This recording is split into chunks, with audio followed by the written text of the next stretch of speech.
जी बिल्कुल, जामशोरो सिंध यूनिवर्सिटी में कॉन्वोकेशन जारी है, जैमें 2K70 ऐं 2K80 बैच स्टूडेंटन के डिग्री हासिल करण लाइ हिते प्रोग्राम रखियो वियो, जेका बेनज़ीर गैलरी में प्रोग्राम रखियल आहे। जामशोरो सिंध यूनिवर्सिटी जे कॉन्वोकेशन में जेका स्टूडेंट हिते पढ़ाई वग़ैरह कनि था त हुननि जी जेका डिग्री हितां हासिल करणु अचनि था, जेके हुन जा ख्वाब आहिनि, ऐं 4 सालनि खां पोइ जे अचनि था ऐं पंहिंजी डिग्री हासिल कनि था।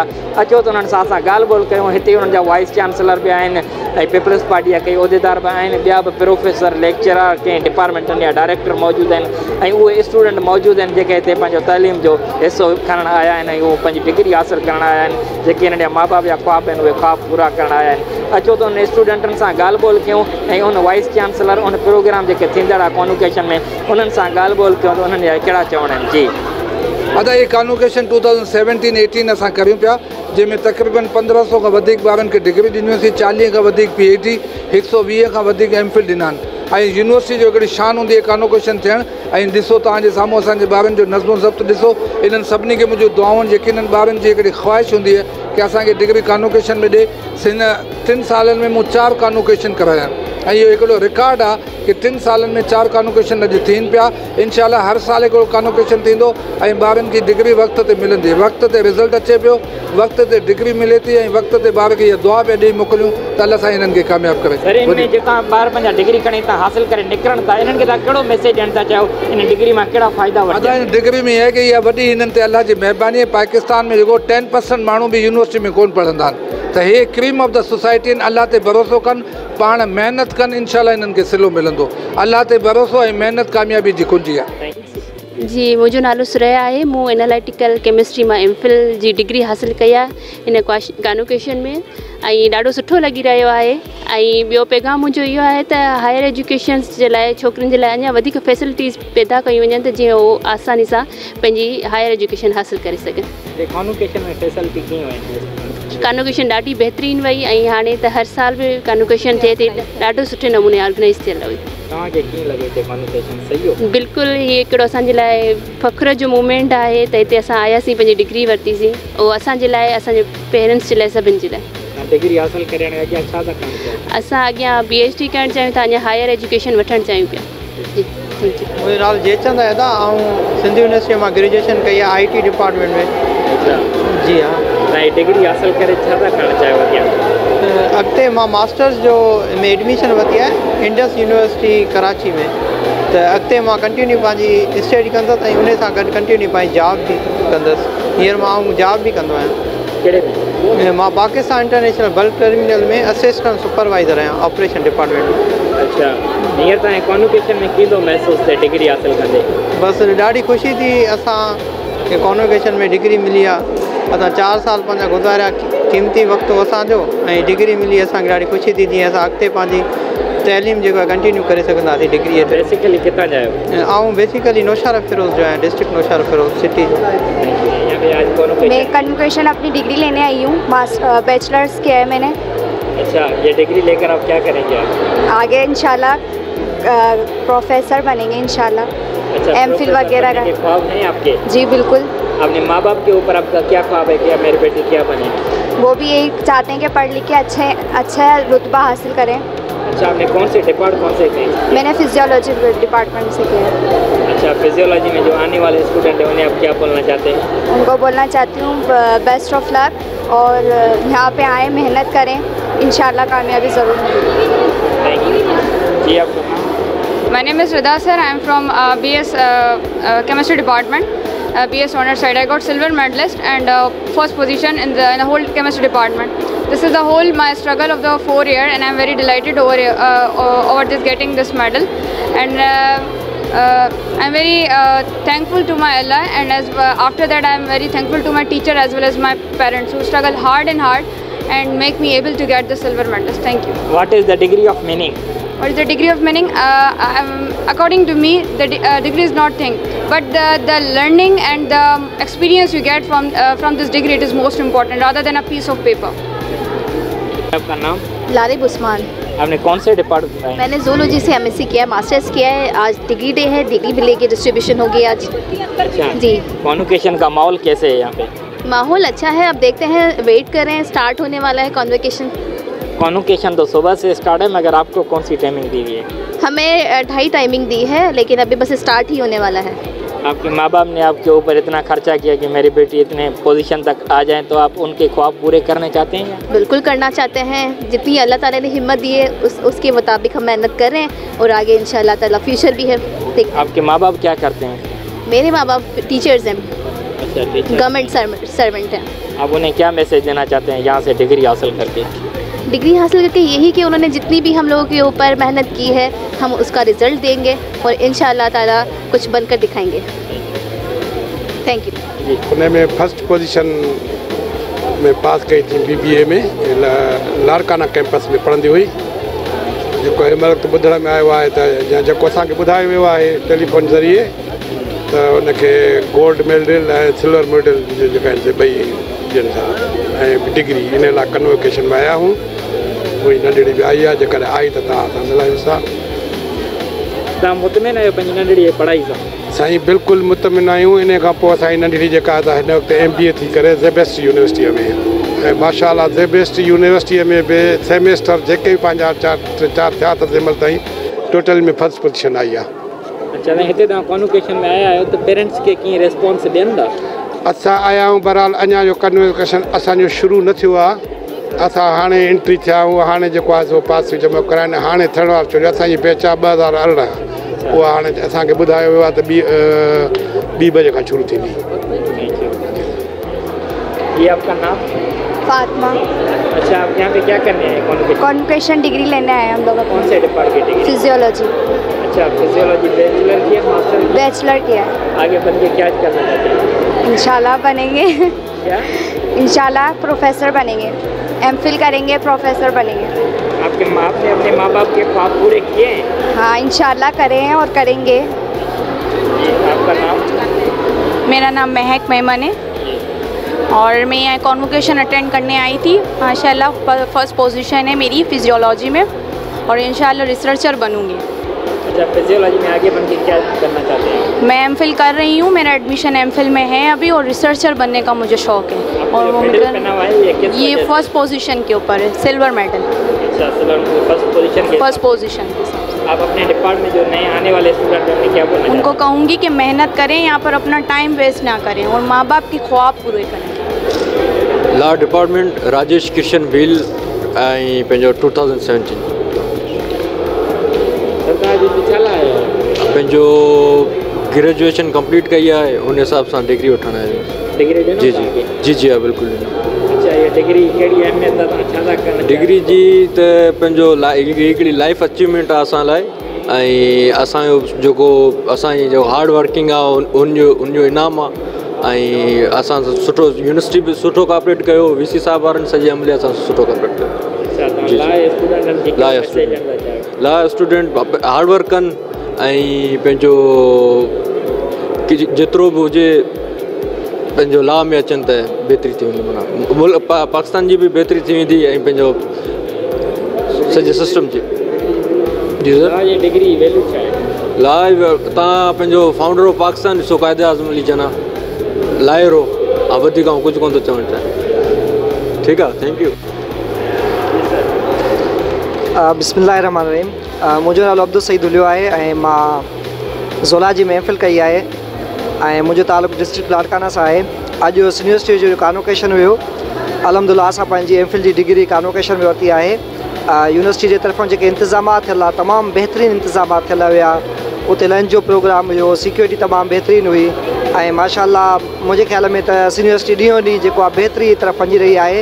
ऐं हीअ जेको कॉन्वोकेशन हुयो माशाअल्लाह असां अॼु तमामु बहितर नमूने सां तमामु सुठो फील करे रहिया आहियूं। असां तमामु सभु जो सभु स्टूडेंट तमामु बहितर ख़ुशि आहियूं ऐं असां इंशाअल्लाह कोशिशि कंदासीं त जंहिं बि शोबे में वञूं असां वञी उते सुठो कमु कयूं त जीअं असांजी सिंध तरक़ी करे ऐं असांजो जेको ईंदड़ जेको मुस्तक़बिल आहे उहो बि सुठी तरह कमु करे त जीअं असांजी सिंध ख़ुशहाल थिए, सभु थिए, जीअं सिंध जीअं पाकिस्तान। मुंहिंजो नालो तूबा आहे ऐं मां हितां ज़ूलॉजी डिपार्टमेंट मां 2018 में MSc कई आहे ऐं हाणे असां कॉन्वोकेशन लाइ हिते आयल आहियूं। ॾाढी ख़ुशी बि थिए ऐं इंशाअल्लाह अॻिते बि महिनत कंदासीं, पंहिंजो मुल्क जो ईअं नालो रोशन कंदासीं। कॉन्वोकेशन में माँ बाप खे वठी आया आहिनि? जी जी, मूंसां गॾु मुंहिंजी पुफी आई आहे ऐं असांजा पेरेंट्स बि आया आहिनि गॾु। जी, मुंहिंजो नालो रीना राठौड़ आहे ऐं आउं बॉटनी डिपार्टमेंट में मूं MSc फाइनल कयो आहे। मुंहिंजी डिग्री वठण आया आहियूं ऐं पेरेंट्स गॾु आहिनि। हीअ मुंहिंजा फादर आहिनि जी। मुंहिंजो नालो चंदीराम आहे ऐं मां जी हा बिल्कुलु साईं। अॼु तमामु घणी ख़ुशी बि थिए त अॼु मुंहिंजी न्याणी हिते आई आहे। न्याणियूं तमामु घटि पढ़नि थियूं। अॼु न्याणी जी डिग्री वठण लाइ हद खां वधीक ख़ुशी थिए थी। तमामु ख़ुशि थी ख्वाब पूरा किया है? हाँ बिल्कुलु कया आहिनि। बिल्कुलु न्याणी बिल्कुलु कया आहिनि। कोई शक माहौल कींदो लॻे कॉन्वोकेशन? तमामु सुठो बहितरीनु लॻे पियो। असां तमामु सुठो इंजॉय करियो। तमामु बहितरीनु लॻे पियो। सिंध यूनिवर्सिटी जे हिन वक़्तु जेको हीअ ॾिसूं पिया बेहतरीन सिंध यूनिवर्सिटी जो माहौल है। सिंध में पढ़ के बहुत बड़ी खुशी हुई। इन लोगों का कल्चर देखा।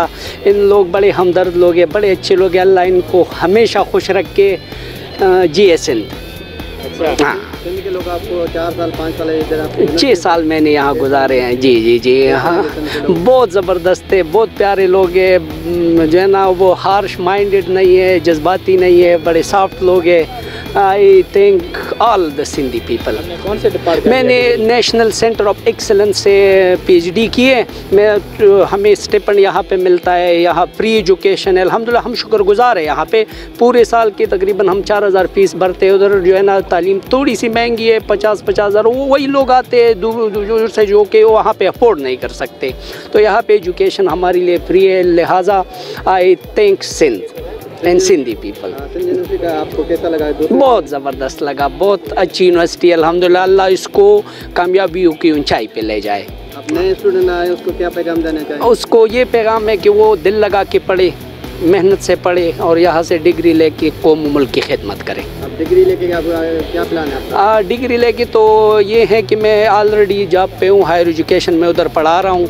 ये है कि डिग्री की वजह से मैंने बहुत कुछ सीखा। लिहाजा मैं और मेहनत करके अपने मुल्क कौम की खिदमत करना चाहता हूँ। Thank U. मेरा नाम महक मेमन है। आप कौन से डिपार्टमेंट से ताल्लुक़ है? फिजियोलॉजी डिपार्टमेंट से ताल्लुक़ है मेरा। अच्छा, आप यहाँ पे कॉन्वोकेशन में आ जाए हैं? जी हाँ। किस वजह से, क्या रीज़न? कॉन्वोकेशन अटेंड करने के लिए आए हैं। यहाँ पर सबको मेडल्स मिले हैं। जो फर्स्ट पोजीशन पे आए हैं उन सबको मेडल्स वगैरह मिले हैं और मेरी भी फर्स्ट पोजीशन है फिजियोलॉजी डिपार्टमेंट में। आपको जो मेडल मिला वो सिल्वर मेडल है मेरी फर्स्ट पोजीशन के ऊपर। अच्छा, आप आगे वालों को क्या बोलना चाहते हैं अपने डिपार्ट के हवाले से कि आगे तालीम अपनी जारी रखें या? जी हाँ, तालीम जारी रखें और अपने माँ बाप के ख्वाब को पूरा करें। अपना टाइम वेस्ट ना करें। जब हम इतनी दूर से आ रहे हैं तो हमें यहाँ पर अपना टाइम वेस्ट नहीं करना चाहिए। इंशाल्लाह वो सब भी वी विल बी सक्सेस। आप कहाँ से आए यहाँ पे? मैं आई हूँ गाड़ी खाता से। आप अपनी पूरी फैमिली को लेकर आए यहाँ पे, उन्हें क्या मैसेज हो रहा है कि आपने मेडल हासिल किया है? वो बहुत खुश हो रहे हैं कि उनके ख्वाब मैंने पूरे किए हैं। अच्छा, जो आइंदा आने वाले बैच हैं उनके भी इंशाल्लाह ख्वाब ऐसे? इंशाल्लाह वो भी बड़े रिसर्चर बनेंगे, प्रोफेसर बनेंगे, लेकिन जब कि वो अपना टाइम वेस्ट ना करें। आपका ख्वाब क्या है? मेरा ख्वाब ये कि मैं रिसर्चर बनूँ, बहुत बड़ी रिसर्चर। मेरा नाम अली एजाज़ है। मैं मास कम्युनिकेशन का शागिर्द हूँ और आज हमारा 4 साल के बाद हमारा डिग्री कन्वोकेशन प्रोग्राम था। हम लोग यहाँ पर आए, हमें काफ़ी मतलब एक फ़ख्र भी महसूस हो रहा है। हम लोग पास आउट हो गए अच्छे नंबरों से, सब चीज़ें। तो आज हमें काफ़ी मतलब खुशी भी महसूस हो रही है। अभी आपको कन्वोकेशन में क्या लग रहा है? यहाँ पे क्या महसूस हो रहा है डिग्री हासिल करते हुए? सर, हमें बहुत फ़ख्र महसूस हो रही है। अभी हम यहाँ से डिग्री हासिल करेंगे, बाहर जाएंगे, मार्केट में जाएंगे, मास कम्युनिकेशन हमने पढ़ा, मीडिया इंडस्ट्रीज़ में जाएंगे। आगे जाके हम लोग पहले तो फर्स्ट ऑफ ऑल इंटरनी से स्टार्ट करेंगे वगैरह। तो हम भी इंशाल्लाह आगे मुस्तकबिल में ये है कि न्यूज़ एंकर बनने का प्रोग्राम है हमारा इंशाल्लाह। मास कम में आने का रीज़न क्या था? सर, एंकर बनना, कम्युनिकेशन स्किल सीखनी, इस वजह से अच्छा हमें आना चाहिए। वो डिग्री आपने आज हासिल की? डिग्री आज हमने हासिल कर ली है इंशाल्लाह। हम अभी मार्केट में जाएंगे। हम भी आपकी तरह न्यूज़ एंकर भी बनना चाहते हैं और रिपोर्टर भी बनना चाहते हैं इंशाल्लाह। आप लोग, तेरे माँ बाप का ख्वाब क्या था तेरे ऊपर? हमारे माँ बाप का ख्वाब तो ये था हम पायलट बने, पर पायलट नहीं बन पाए। इस वजह से मास कम्युनिकेशन में हम लोग आ गए। मुझे नालो खुशबू, क्रिमिनोलॉजी डिपार्टमेंट खां आहियूं। माशाल्लाह इलाही ज़बरदस्त BS मुझो क्लियर थी वियो आहे ऐं अॼु मुंहिंजी डिग्री मूंखे मिली आहे। इलाही प्राउड मां पई फील कयां ऐं इलाही मां प्राउड फील पई कयां कि असांखे इलाही पंहिंजी मंज़िल ते पुॼिया आहियूं ऐं असांजे पेरेंट्स जी असां वटि सपोर्ट हुई। सो अल्हम्दुलिल्लाह अॼु असांजी डिग्री असांखे मिली आहे ऐं असां इलाही ख़ुशि आहियूं। इन डिग्री मां फ़ाइदा इलाही असां ॾिसूं था। हाणे जॉब्स वग़ैरह जे लाइ अप्लाई कंदासीं। डिग्री अची वई आहे अल्हम्दुलिल्लाह, पोइ जेको नसीबु हूंदो अॻिते। इंशाल्लाह। Thank U. राहिला खास के लिए। अच्छा, केड़े डिपार्टमेंट पढ़ंदा? ज़ूलॉजी डिपार्टमेंट आहे। ज़ूलॉजी डिपार्टमेंट में डिग्री केड़े बेस हासिल कई? MSc जी हासिल कई आहे। अच्छा, तो इन डिग्री में केड़ा फ़ायदा था वठण चाहियो? बस फ़ायदा त असां कोर्स सारा वठण चाहियूं था। सभिनि खां पहिरीं त असां पंहिंजे पेरेंट्स जो जेको असां उन्हनि असांखे सपोर्ट कयो आहे, असां उनजो वॾो वॾो थैंक्स कंदासीं ऐं इंशाल्लाह अॻियां वधंदासीं। तव्हांजी दुआऊं असांखे खपनि। इन डिग्री में तव्हां केड़ा फ़ायदा था? असां इन्हनि मां जेको आहे ज़ूलॉजी लेक्चर्स बि स्पेशल जेके अचनि थी स्पेशलिस्ट उन्हनि में इंशाल्लाह अप्लाई कंदासीं ऐं अॻियां बि असांजे वधण जो आहे ख़्वाब, असांजो ड्रीम आहे ऐं इंशाल्लाह असां पंहिंजो अॻियां वधंदासीं। जी, थैंक यू। बिस्मिल्लाहिर्रहमानिर्रहीम। आज बड़ी खुशी महसूस हो रही है कि बच्चे अपने वालिदैन के साथ उन्होंने आके इस डिग्री के सेरेमनी में पार्टिसिपेट किया है और ये एक खुशाइन बात है। और सिंध यूनिवर्सिटी की एक अच्छी रवायतें हैं कि वो तमाम अपने गेस्टों को भी बुलाते हैं, तमाम दोस्तों को भी बुलाते हैं और वो हर वो मुमकिन कदम उठाते हैं जो कि सिंध यूनिवर्सिटी के वसीदर मफाद में हो। बरफत साहब के लिए मैं ज़रूर उनको मुबारकबाद दूंगा। बड़ा जफ़ाकश इंसान है और बहुत ग्रेट पर्सनालिटी है। उस शख्स ने जो है एक छोटी सी मुद्दत में जो है यूनिवर्सिटी में काफ़ी इस्लाहात की हैं जो कि काबिल कदर हैं। और निसार खोड़ो की भी तारीफ़ किए बगैर मैं नहीं रह सकता कि निसार खोड़ो को तो मैं समझ रहा था शायद वो एक सियासी आदमी है, लेकिन वो एक अदबी शख्सियत भी है, वो एक लेक्चरार भी है, वो एक इसके अंदर एक बहुत से टैलेंट छुपे हुए हैं। उन्होंने भी अपना टाइम दिया, अच्छा लगा। निसार खोड़ो आए और निसार खोड़ो ने बच्चों से खिताब किया, वालिदैन को ब्रीफिंग दी, यूनिवर्सिटी की इस्लाहात के बारे में बताया, यूनिवर्सिटी के आइंदा प्रोग्रामों के बारे में बताया और अपने ताउन का यकीन दिलाया। इस तरीके से मिलजुल कर अगर ये सिस्टम चलता रहे, सिंध यूनिवर्सिटी का नाम पूरी दुनिया में मशहूर है। ये पाकिस्तान की बात नहीं है, पूरे दुनिया में सिंध यूनिवर्सिटी को पहचाना जाता है, इसकी डिग्री को तस्लीम किया जाता है। पंजाब, मैं कहूँगा कि पंजाब के मुकाबले में सिंध यूनिवर्सिटी का तालीमी मेयार बहुत बेहतर है। Thank U. बिस्मिल्लाहिर्रहमानिर्रहीम। डॉक्टर नादिर अली शाह। अॼु जे कॉन्वोकेशन में मूं PhD जी डिग्री हासिल कई आहे ज़ूलॉजी में ऐं इहो सॼो क्रेडिट वञे थो असांजे supervisor professor doctor Naseer Memon ॾे। मुंहिंजी फैमिली स्पेशली मुंहिंजी मिसिस, मुंहिंजा ॿार, मुंहिंजी पेरेंट्स ऐं सभिनी दोस्तनि जूं दुआउनि जो ही वॾी एकेडमिक डिग्री अॼु मूं वरिती आहे ऐं इंशाअल्लाह कोशिशि कबी त करंटली आउं असिस्टेंट प्रोफेसर बि आहियां ज़ूलॉजी डिपार्टमेंट सिंध यूनिवर्सिटी में। त कोशिशि कबी त हिन डिग्री मां जेतिरो लाभ शागिर्दनि खे ॾेई सघिजे त जीअं अॻिते हली हू उन शइ मां वधि खां वधि फ़ाइदो हासिलु कनि। सर, तव्हांखे अॼु ज़ूलॉजी मतिलबु PhD जी डिग्री मिली आहे कॉन्वोकेशन में, तव्हांखे केतिरी ख़ुशी थी थिए हिन वाले? ख़ुशी हद खां वधीक आहे, छो त इनखे माण्हू ॿुधाए कोन थो सघे। छो त तव्हांखे पाण ख़बर आहे त हिन डिग्री में तमामु घणी महिनत खपंदी आहे ऐं तमामु घणो टाइम लॻंदो आहे, तमामु मुश्किलातूं ईंदियूं आहिनि। ऐं असांजी त हिकु इंटरनेशनल डिग्री आहे जंहिंमें फॉरेन इवेल्यूएशन थींदी आहे थीसिस जी ॿाहिरि मुल्कनि मां, यूरोप मां, ऐं रिसर्च पब्लिकेशन लिखिबा आहिनि। त उन सॼे अमल में खां पोइ वञी डिग्री मिलंदी आहे। त इहो ॾाढो डिघो ऐं वॾो प्रोसेस हूंदो आहे। ज़ूलॉजी तव्हांखे डिग्री मिली आहे त जेके ज़ूलॉजी डिपार्टमेंट में ईंदड़ पेज आहिनि उन्हनि खे तव्हां कहिड़ो मैसेज ॾियणु था चाहियो? ॿारनि खे इहो ई मैसेज आहे त महिनत कामयाबी जी कुंजी आहे। जेतिरी महिनत कबी ओतिरी कामयाबी मिलंदी ऐं इंशाअल्लाह माण्हू पंहिंजे लगन में लॻो रहे ऐं कॾहिं बि मायूस न थिए। जी बिल्कुलु, तव्हां ॾिठो हुयो त जामशोरो सिंध यूनिवर्सिटी में जेका कॉन्वोकेशन थी आहे सा 2K70 ऐं 80 बैच जी कॉन्वोकेशन थी आहे। उन में असां स्टूडेंटनि खां, टीचरनि खां, सभिनि खां व्यूज़ वग़ैरह वरिता आहिनि। स्टूडेंटनि खे चवणो हुयो त असां जेके असां महिनत कयोसीं उहा डिग्री असांखे अॼु हथ में आयो आहे ऐं हिननि खे डिग्री परफॉर्म्स करण लाइ सिंध यूनिवर्सिटी जो वाइस चांसलर डॉक्टर फ़तेह मोहम्मद बरफत साहब असां ॻाल्हि ॿोल कयोसीं। उन खां अलावा हिते जेको पीपल्स पार्टी जो उहिदेकार निसार खोड़ो साहब आयल हो, उन्हनि सां असां ॻाल्हि ॿोल कयोसीं। हिननि डिग्री परफॉर्म्स कयो आहे स्टूडेंटनि खे ऐं उन स्टूडेंटनि खां असां वरितोसीं जिन हिते डिग्री हासिलु कई आहे ऐं हिननि खां कहिड़ो वैल्यू करणु था चाहिनि डिग्री मां, अॻियां वञी करे इहा डिग्री किथे कहिड़ी जॻह ते इस्तेमालु था कनि ऐं कीअं पढ़णु था चाहिनि, अॻियां पंहिंजी क्वालिफिकेशन कीअं जारी रखंदा, उन वाले सां असां स्टूडेंटनि सां ॻाल्हि कयोसीं। ऐं सभिनि जो चवणु हिते कॉन्वोकेशन सफ़ा बहितर ऐं ज़बरदस्त रहियो आहे। इन वाले सां असां महिल मौजूदु हुआसीं जामशोरो सिंध यूनिवर्सिटी में। कैमरामैन महबूब अली जमाली सां गॾु रिपोर्टर मज़र अली जमाली, सोच TV जामशोरो। सब्सक्राइब कयो हमारे पैनल चैनल सोच TV के बेल आइकन के दबाएं कदें भी न विसारिंदा। सब्सक्राइब करें आपके अपने चैनल सोच TV को और बेल आइकन पर क्लिक करना ना भूलें। Don't forget to subscribe our channel Soch TV and press the bell icon.